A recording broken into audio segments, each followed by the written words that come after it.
Hey guys, welcome to my channel. I hope you're all doing very well. So I just watched WandaVision episode 5. Let's talk about it.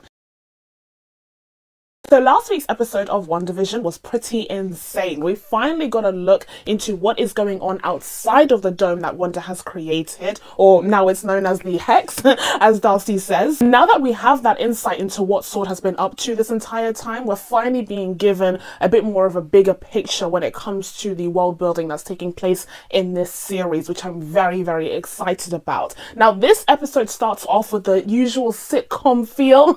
Okay, we start off this time in the 80s and we think that it's going to be a regular old WandaVision episode. We can see very clearly from the very beginning of this episode that that will no longer be the case going forward. Now that we have left the dome and finally figured out what is going on in the wider world of WandaVision, we can't really return back to the way things were beforehand, and I think that's very fitting. I think that makes absolute sense, because I don't think many viewers would be down for just going back to that sitcom world and pretending like none of episode 4 ever happened. Now, having said that, overall, when I watched episode 5 initially, I found it to be a little bit underwhelming, not gonna lie. I was kind of wanting more, I was kind of expecting more. I think it is the added pressure of having a weekly schedule where the tension is building up so much, the plot is thickening every single week, that I'm just expecting more out of the show. But I will admit, after watching it the second time around just to get more out of what was going on, I did find it to be far more enjoyable and far more satisfying. But still, I would say that at this point in time, now that we're getting into the second half of the season, I'm hoping that each of these episodes will be packed with even more inside to get us really excited for that finale. And I'm hoping, I'm really hoping that the run times will get longer. Why is it still so short? Like, I got so excited when I saw that this episode was 41 minutes. Then you take away the 5 minutes from the recap, and then of course you have the end credits, which are just so long. They take up about another 8 minutes. So overall, you just end up with a half-an-hour episode when usually we get about 22 minutes. It's still too short, is my point. Still, there is plenty to dive into when it comes to what happened in episode 5 of WandaVision. But before we get into that, as per always, if you haven't already, please be sure to subscribe to my channel and make sure you turn on your notifications so that you can be told when I upload next. Without further ado, let's get into this. For this week's review, instead of going in chronological order in terms of what happened in the episode as a sort of recap, I'm instead going to be approaching this in a more thematic manner, kind of taking in the themes as we go along and how they link into one another, because I think it's getting even more interesting and even more important to take note of these themes as we move ahead. So first off, let's talk about the fact that Wanda cannot control her children. It is established at the very beginning of this episode that Wanda cannot control her children. It's made very explicitly clear. She is trying to get her children to go to sleep because they've been crying for days on end, and she tries to use her magic to do so, but she's unsuccessful. And then later on, when we see Agnes coming in and she's, joking around about babysitting the kids and giving them dark liquor, which is very inappropriate nowadays, but was used back in the day as a sort of measure to help kids sleep. During this scene, Agnes remarks that children just can't be controlled, which again is very explicitly telling us that Wanda cannot control her kids the way that she's been able to control the other residents of Westview. If you've been around here for a minute, then you already know this, because I speculated that this was the case after episode 3, when all of these magical mishaps were happening in Wanda's house and she wasn't able to explain any of them. I speculated that they were actually happening because of her twins, or one of her twins, specifically Wiccan, and they were using their powers even before birth. So we see here that after they've been born and after they've been able to age themselves up, that they are very powerful children, which makes total sense to me because they have very powerful parents. Another important revelation when it comes to the kids that was made in this episode is the fact that they're not residents of Westview. They are Wanda's children, biologically speaking, magically speaking, mysteriously speaking. However they came about, they are Wanda's kids. Now, Monica makes that very clear when she's talking on the outside after she's woken up, that Wanda is the one who gave birth to those kids, and everything that happened on that episode actually happened, like it was real. This links perfectly into the first scene scene that we get with the kids and their new dog, Sparky, who is named after the dog in the comics, the Vision comics, I believe. But Sparky is a great metaphor that is used throughout this episode for several different purposes. The first one being him representing the kids themselves, Wanda having to take care of living beings. As Monica specifically states, they are living beings, and the first living beings that Wanda has had to take care of who aren't under her control in the way that the other residents of Westview are. So when she's trying to teach the twins about the responsibilities of taking care of a living being, in this case the dog, I think she's really kind of talking about her experience taking care of her children for the first time, and the fact that they have to eat and she has to take care of everything that they do, because she hasn't had to do this previously. I mean, she even establishes later on in the episode, which we'll talk about, that she isn't really controlling all of the intricacies of the lives that are lived by the residents of Westview up until this point. And if you rewind back into the first episode where Wanda is asking Vision what he wants for dinner, he even says that he doesn't eat. Like, he literally doesn't eat. So this is the first instance where something that is wholly reliant on Wanda and her kids, in this case, to survive has been introduced into Wanda's world. And I think it's a great surrogate and a kind of representation of the responsibilities that she's taking on as a mother. Once again, since we're already talking about the twins, let's talk about them aging up whenever they want to, because like I said, this is a sign of their powers. They are incredibly powerful kids, okay? And it makes total sense that whoever is up to no good here, whoever is the ultimate baddie in this series, would want these kids to exist, because they're clearly very, very powerful. We've already established that throughout episode 2, the town and the residents of the town were trying to get Wanda to procreate as soon as possible, because whoever's really in charge here wanted those kids for whatever nefarious purpose they're working towards. But the twins aging up whenever they want to also serves as a convenient way a convenient way for the MCU to introduce Wiccan and Speed into the Young Avengers franchise. I wholeheartedly believe that that is what they are doing. That's what they're trying to set up for. The pieces are being laid. Like, the pieces are being laid right in front of us. We have Kate Bishop coming up in Hawkeye later on this year. We have Miss Marvel in her own show coming later on this year. I may not know much about the comics, but I do know a setup when I see one, okay? And Wiccan and Speed are on their way. So I wholeheartedly believe that them growing up so quickly serves two purposes. It demonstrates the fact that Wanda can't control them and that they have their own power source, but it also serves as a way for the MCU to introduce these characters when they're old enough to be superheroes in the Young Avengers. In this episode of WandaVision, there is this kind of overarching theme within the actual sitcom show itself of Wanda trying to instill some, moral fortitude in her children, trying to drive home a message in her kids, which we often see in many, many sitcoms elsewhere in the real world. So it makes perfect sense that they would kind of take this on board for the 80s episode of the sitcom genre and kind of get Wanda to teach her kids these valuable lessons about, responsibility, and also notably about dealing with death and grieving and loss. This was particularly well set up because earlier on in the episode there's this huge exposition dump over at the Sword camp where they're talking about Wanda's rap sheet, basically. Like, they're talking about her rap sheet, they're talking about everything that she's been through and everything that she's done, which again we'll discuss later on. But what's really key here in terms of how it links into this particular scene that I'm talking about is the fact that they established that Wanda and Pietro lost their parents when they were 10 years old. This is very important because later on in the episode, when her twins have aged up to be 10 so that they can have a dog, they actually end up losing that dog on the same day, which is so sad for them. But as a result, it means that they have also experienced a loss. They have also experienced the death of something that they loved, even though that love was short-lived. But as a result of having to feel this foreign feeling that they've never experienced before, and it's so unpleasant to them, it's so unwanted to them, they want to age up out of it so that they don't have to feel that way anymore. But Wanda has to look them in the eye and tell them that sometimes you just have to deal with these emotions. Sometimes you just can't run from that feeling of loss and mourning, and you just have to handle it. You just have to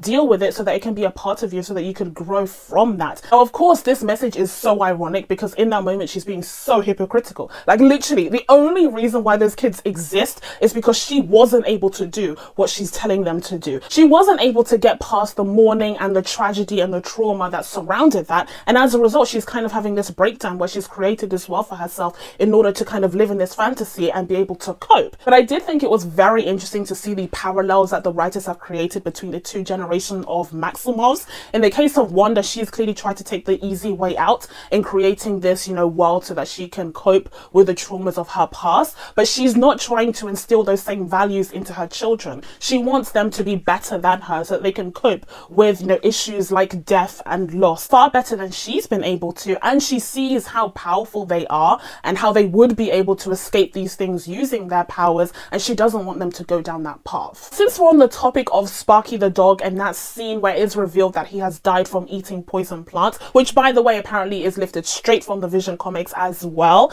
it seems to me after watching the episode for the second time around, it seemed to me that something was off here, because Agnes approaches the gang with this dead dog that's been covered up, and it's kind of like an offering, which led me to believe, like, did she kill that dog? Because during this conversation, the twins are asking and begging Wanda to bring back the dog for them. They're trying to get her to fix things the way that they see her fixing everything else. And one of the twins even says, you know, fix dead. Like, can you fix death for us so that you can bring this dog back? But Agnes seems very interested by the answer to that question. She seemed very engaged at that moment, and she even asked Wanda, like, can you do that? It seems as though she was genuinely interested to hear the answer to that, which makes me think that perhaps she purposefully got rid of that dog, like she killed that dog. Sadly, oh, poor Sparky. She killed the dog so that she could find out whether or not Wanda would bring that dog back to life, because I feel like she's seen Wanda do so much in order to avoid death, in order to avoid suffering in any way, shape or form in this world. So it makes total sense to me that Agnes would think, okay, well, if I kill this dog, her kid's dog, then maybe she will do whatever it takes in order to bring it back to life so that her children would be happy again.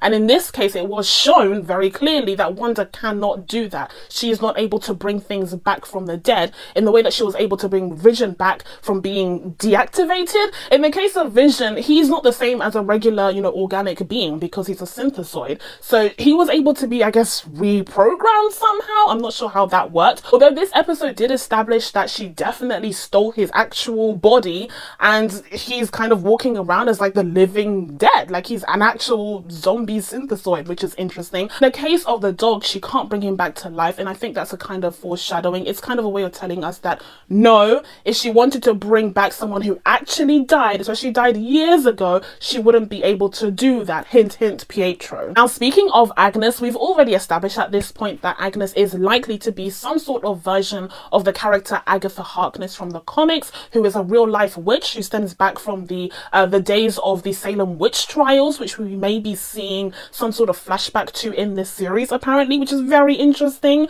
But in the case of Agatha in this episode, what really struck me was the very beginning of this episode, where she kind of had that break. She kind of had this blooper moment, or this behind the scenes moment, where all of a sudden she snapped out of character and turned to Wanda and asked for directions from her. Like, she seemed as though she was a cast member, an actress, asking Wanda directions, like what she wanted her to do in order to carry out that scene. And I think that was very, very interesting, because I said in my review last week or the week before or whatever, these weeks are blending in together, that I considered the residents of Westview, including Agnes, to be akin to actors in a TV show, in this sitcom. So I thought it was really interesting that we had that visual representation of exactly what I said, where Agnes acts as this actress who's on the show, and she turns to Wanda as if Wanda is her directress. Now, in my review last week, I actually compared Wanda more to a showrunner than a director, and I still stand by that, purely because she's kind of created this whole world rather than just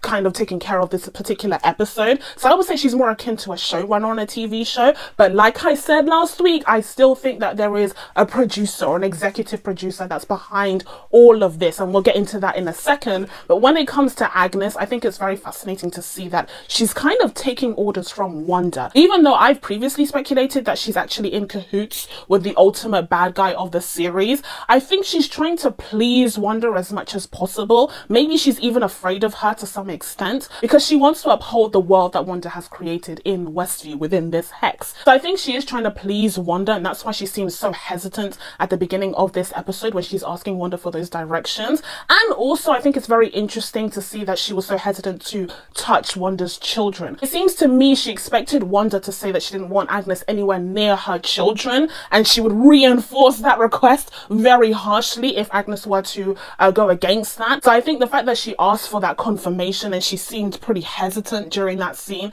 shows me that there is a kind of power structure at work here, like I said in my previous review, but I still think that Agnes knows a little bit more about who's behind all of this. Another thing that convinces me that this theory may be correct is because Agnes tends to pop up into Wanda's life and into her home whenever she needs something, which is very interesting. Like, for example, the first instance where she pops up and the kids are crying, she's able to come out with this lavender spray that she uses on the kids to kind of soothe them. And later on in the episode where we see her come out of absolute nowhere, like absolutely nowhere, she comes in with a dog kennel, just kind of knowing that the kids would need one because all of a sudden they have a dog. And each time she pops up, she has these excuses like, I could hear the kids crying, or I could see the dog from the window, even though the curtains were drawn, but whatever. But I think it's just like an instinctual thing that Agnes has, maybe because she's tied into the matrix of this hex and Wanda is sending out signals to her subconsciously, or maybe it's because she has a direct link to whoever's controlling this overall thing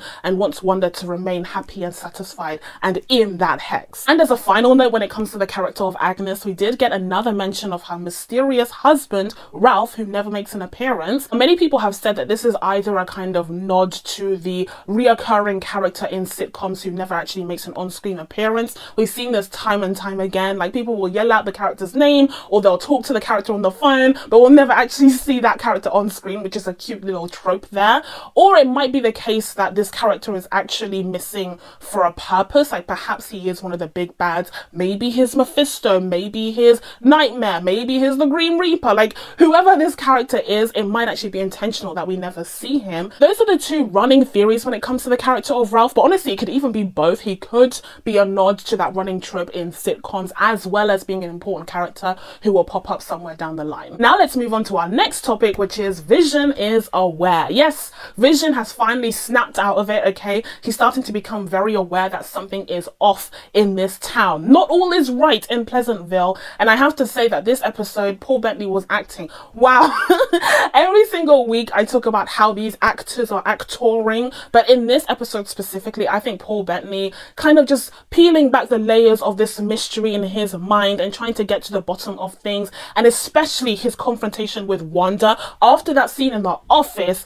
He was doing the actoring, absolutely. He was doing such a great job, and I have to say I've never liked Vision as much as I do now. I think the work that Paul Bettany is doing here, as well as the writers setting up this character who was once just a blind victim but is now able to fully see what's going on, this is such a great arc for him, and I think it just makes him so much more of a compelling character. And it's crazy that this is happening after he's died. Like he's literally dead. I don't know what would happen if he actually stepped out of that hex, but he's dead. Like I'm assuming that he would resume back to his death form, although that didn't happen to Monica's clothing, which we'll talk about in a second. But I think it's fascinating to see this whole arc happen after he's actually died, because it's really benefiting him as a character overall. As I mentioned, we did have that all-important scene in Vision's office where he's setting up computers, and because the town finally has access to the internet, because it's the 80s, they're able to receive correspondence from outside of the hex, which is fascinating. So the first thing that Vision actually sees is some sort of correspondence from Sword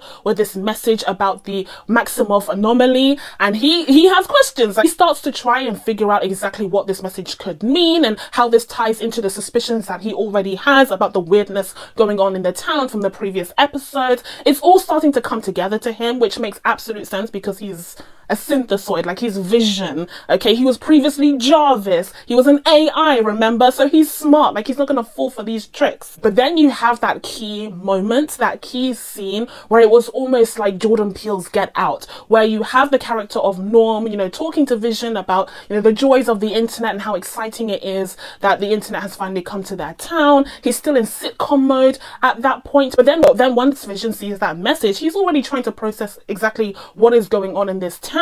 So he taps into Herb in the way that he's able to tap into the computer, because the mind's a computer, I guess. But it completely works. He's able to tap into Herb's mind, and it kind of triggers something in him where he snaps out of that illusion. He snaps out of that state that he's in Westview, and he just becomes so erratic and so panicked. And all of a sudden it just becomes real.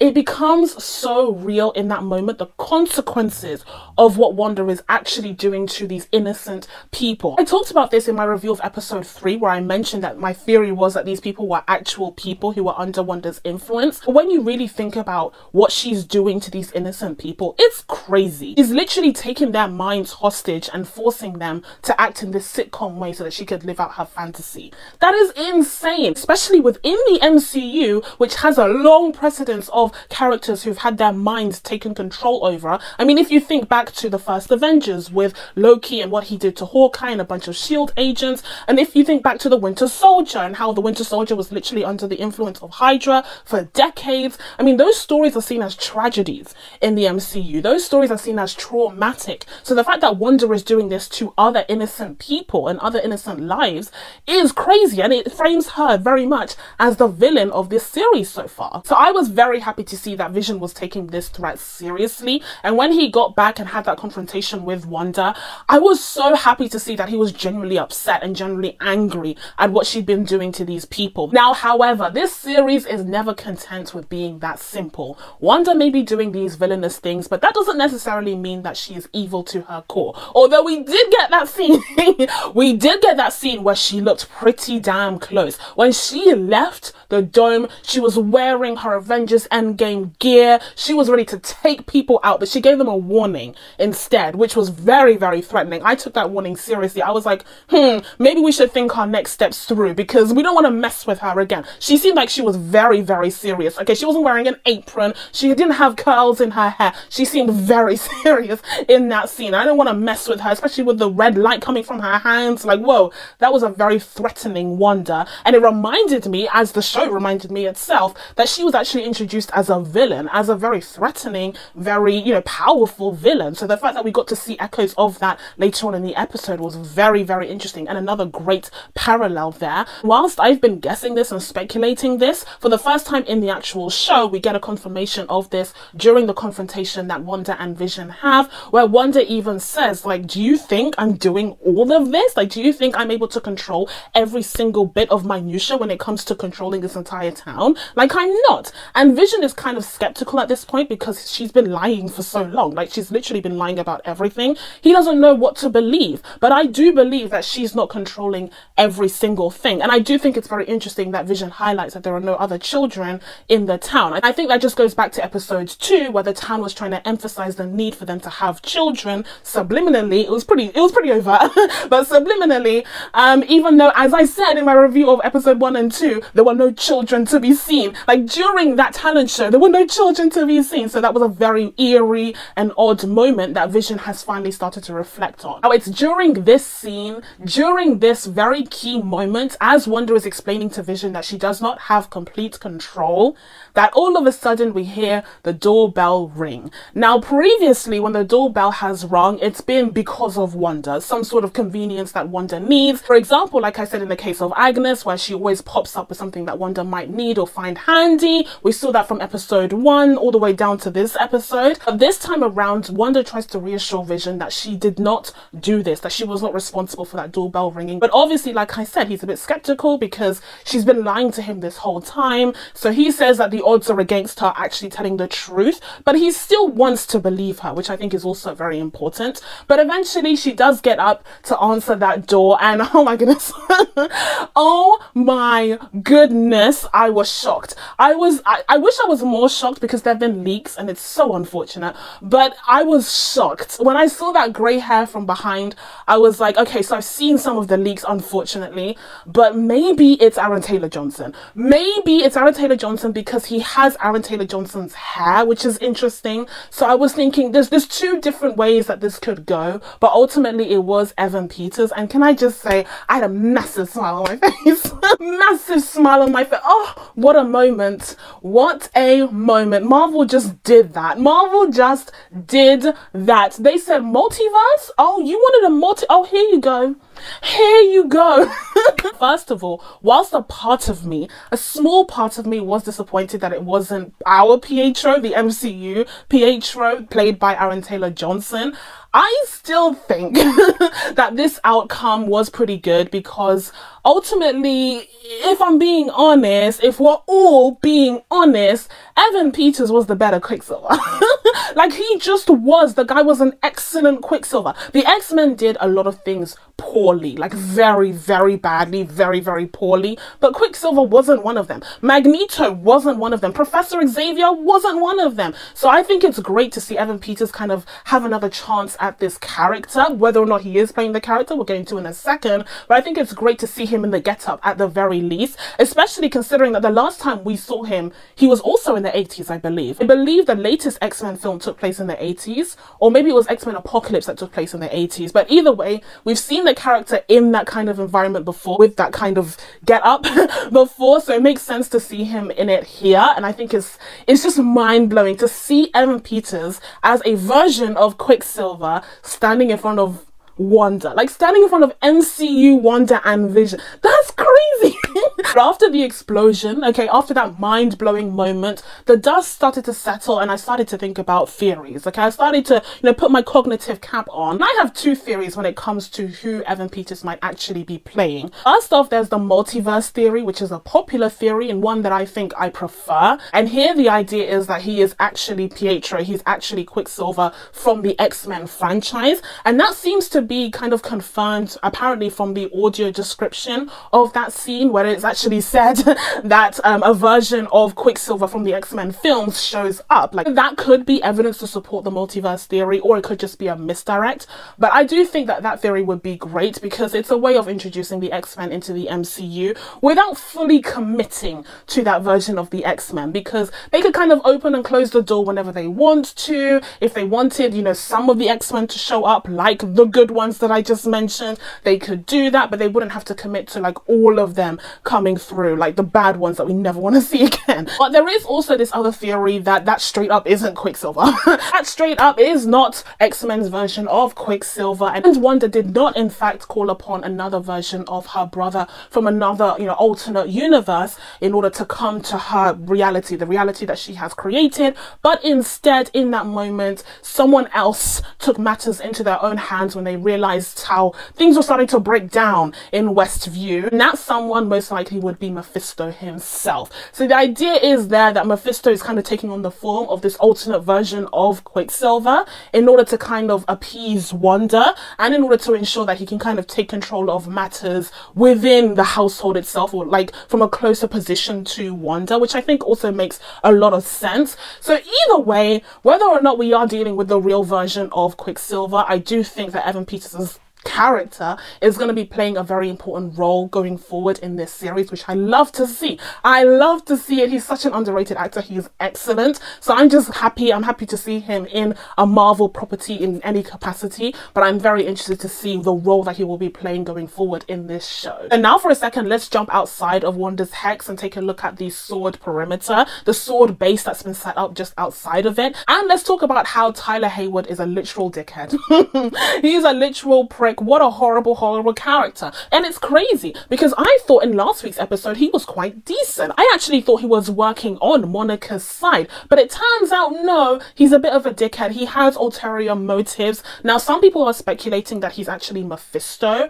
I don't think that's the case. I think he's a different kind of dickhead. I think he's the kind of, leader of a secret governmental agency dickhead who's been working on something in the background, something illegal, something immoral in the background. And what tells me this is, once again, that footage that we saw of Vision being stolen by Wanda. In this footage, Vision was in this lab being dissected by all these scientists and observed by all these scientists, which makes sense when it comes to Sword's new meaning, which is, weapons observation.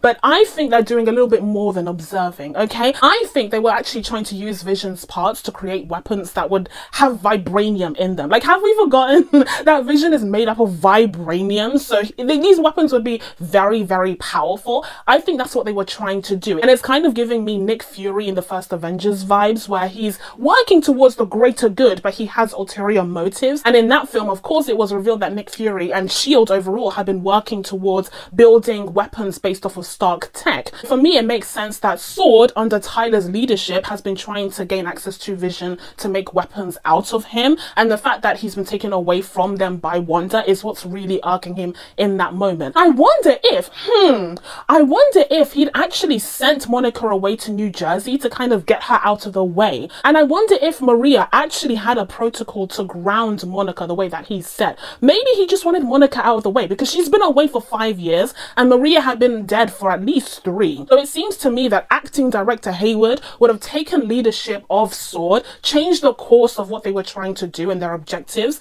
and kind of tried to get rid of Monica when she popped up again out of nowhere after the blip. I think that's what's happening with the SWORD team, because he seems so adamant on blaming everything on Wanda and calling her a terrorist, calling her all these things out of her name. I think he was trying to deflect blame off of himself and suspicion off of himself. Speaking of blaming Wanda, this episode also makes a point to reiterate her rap sheet, as I said before, and I think this serves several purposes, as I mentioned before, when it comes to, you know, reminding us that she's been orphaned, also reminding us, you know, the events of Berlin and the events of Lagos, because that directly ties into the ad for this week.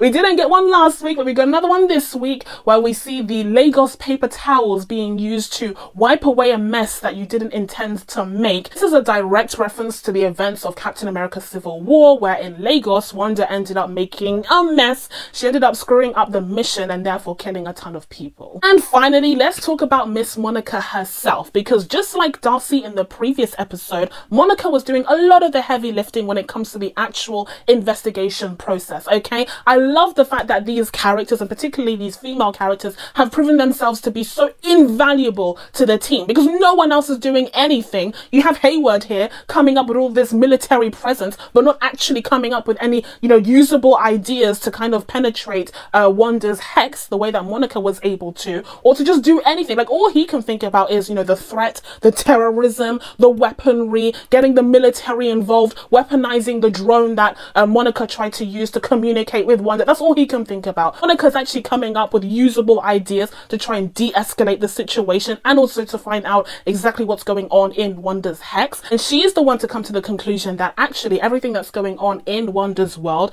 is made up of real matter. It's made up of real stuff. It's not just an illusion. And that's proven after she does a scan of the costume that she was wearing in the actual show, and she realizes that that costume was made up of the same materials that she was wearing before she entered the hex. Now this, if you watched my review from last week, I'm so sorry, I don't want to toot my own horn too much, but I called this. I called this. I said exactly this. The fact that Monica still had her costume on after she was yeeted out of Wanda's world told me that this was a real world. This was a real world made up of real substance, and also the involvement of the CMBR waves and the fact that that created the universe also told me that she's actually creating a universe. But it is in this episode that Monica does confirm that it's not just an illusion that's happening. This is a creation of a mini universe, like an alternate reality, and that just shows how powerful Wanda has gotten. Or is that power just Wanda, or has it been aided by someone else? Now, I believe that this closely ties in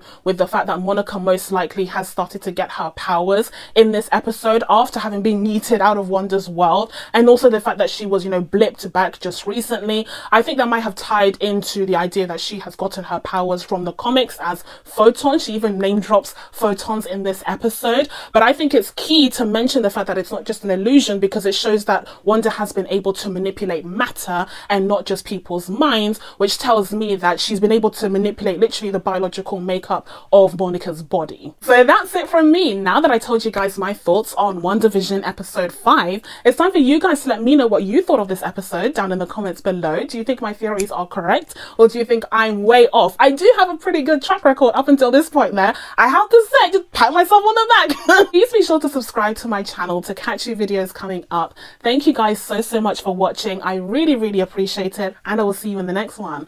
Bye.